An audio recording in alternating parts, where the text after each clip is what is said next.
रामकृष्ण हरी माऊली आयुर्वेदिक चॅनलमध्ये सगळ्याचं स्वागत आहे. आता बघा, आधी एक झाड बघा.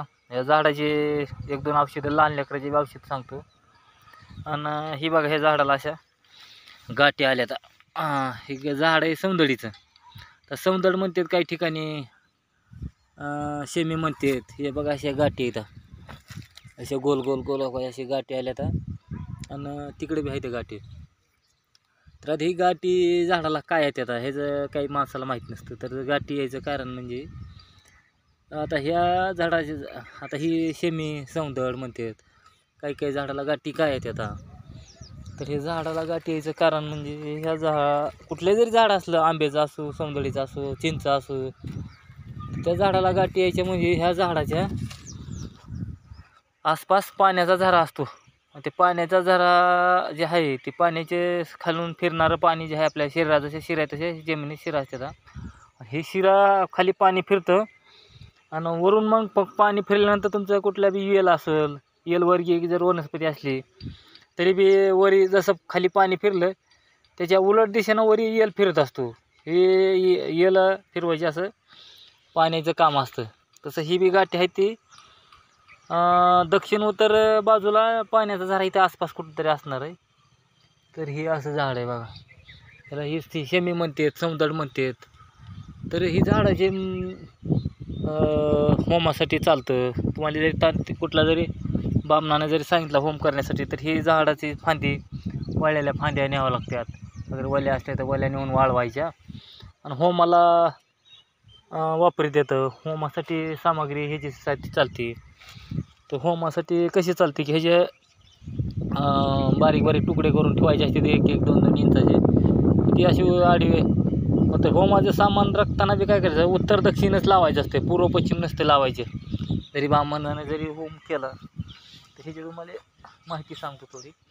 हे बघा, असं झाड आहे. हे असे मोरचे फांद्या न्यायच्या आणि उत्तर दक्षिणच लावायच्या. तर ती होम आपल्याला केलेला त्याचं सार्थक होत असतं, त्याचं पुण्य पदरात पडतं. तर होम जरी केला आणि तुम्ही जर चुकीचं काही केलं का, तर ते सार्थक होत नसतं. आता त्याचं औषध सांगतो तुम्हाला. आता लहान लेकराचं, लहान लेकराला आगपैन होती. आगपैन झाली की का होती आगपैन, तशी लहान लेकराची काही कारणानं उष्णता जर शरीरात वाढली की ते आगपैन होत असते. तर आगपैन जर झाली तर काय करायचं, आगपैनीला ह्याचा मुठभर पाला घ्यायचा, थोडी साल घ्यायची, साल ते बुडाची काढायची, मधली अंतर साल काढायची ना, दोन्ही बारीक पाण्यात वाटून रोज संध्याकाळी लेकरू झोपताना सकाळ संध्याकाळ जर लावली तुम्ही असे 5-6 दिवस, तर आगपैन जे आलेले आहे, आगपैन राहत नाही. ते आगपैनीसाठी ह्याचा पहिला वापर होतो. आगपैन 5-6 दिवसात सगळे लहान लेकराची राहते. तर आगपैन जर झाली तर ही जुनी औषधं आहेत.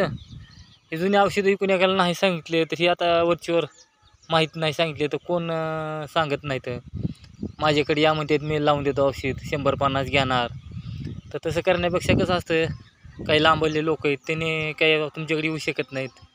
एक 5-50 किलोमीटर परिस्थितीचे येतील लोक. 5-50 किलोमीटरच्या लांबले लोकांनी काय करायचं, तर कुठं आढळनाथ हे असले तरी त्यांनी तिथलं झाड बघायचं ना, आगपैनीवर ह्याचा लेप द्यायचा. हे झालं पहिलं काम. त्याचं दुसरं काम काय करतात, उन्हाळ्यामध्ये काही पायात नाही घातलं, काही नाही झालं तर ऊन लागतं. आणि ऊन लागल्यामुळं काय होतं, उन्हाळी लागते म्हणजे 2-4 थेंब चमच्याभर लघवी होणार आणि परत जळजळ, लघवीच्या ठिकाणी आग होणार. माणसाला तासभर झोप येत नाही, काय करावं कळत नाही. तर त्या लघवी जर तशी जळजळ करायली, आग व्हायली, उन्हाळी लागली, तर ह्याला काय करायचं, ह्याचा कवळा पाला घ्यायचा आणि बारीक पाटावरटीवर नाही तर मिक्सरमध्ये कशा तरी काढायचा. कवळा पाला काढला ती गाईच्या दुधामध्ये घ्यायचा रोज संध्याकाळी झोपताना. असं जर काही दिवस करताय तुम्ही, उन्हाळी जर लागली तर परत उन्हाळी लागणार नाही.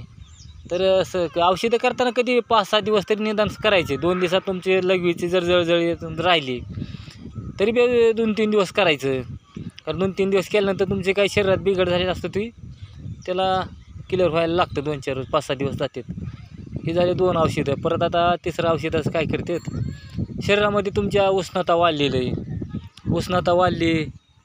उष्णता वाढल्यामुळं तुमच्या शरीरामधून धातू जात असेल लघवी वाटं, धातू गेल्यामुळं शरीर क्षीण होतं. क्षीण म्हणजे कमजोरी येते शरीरात कमजोरी आली की काय होतं, हातपाय थरथर कापतेत, माणसाचा चेहरावरच्यावर खराब दिसतो, गालामध्ये जाते, हातपाय ताकद राहत नाही, काम करू वाटत नाही, कुठला उत्साह राहत नाही शरीरामध्ये. तर त्याला काय करते, तर त्याला बी ह्याचा पाला घ्यायचा. ह्याचा पाला काय करायचं,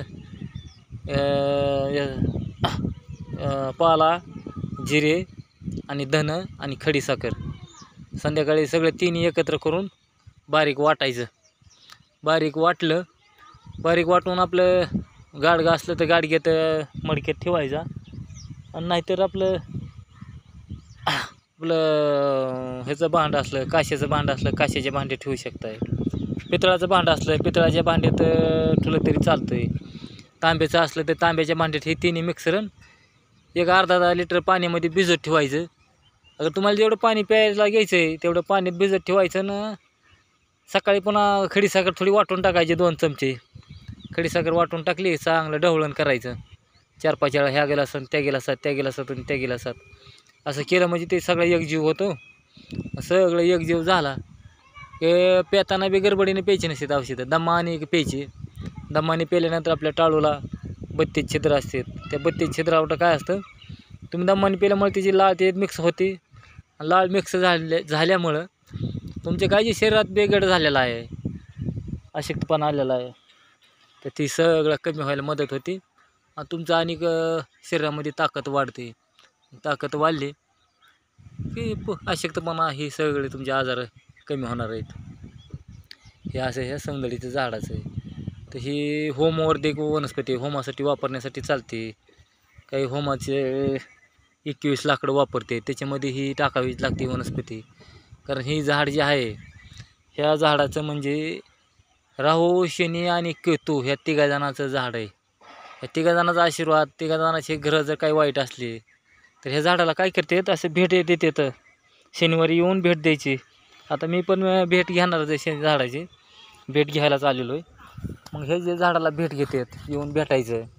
येऊन भेटल्यानंतर आपलं काय जे दुःख आहे त्या झाडाला सांगून दुःख निवारण करायचं, सांगायचं, मग ती काम करत असतं असं. तर हे असं हे शमीचं झाड. रामकृष्ण हरी आयुर्वेदिक चॅनलला लाईक करा, घंटीचं बटन दाबा, सबस्क्राईब करा. रामकृष्ण हरी माऊली.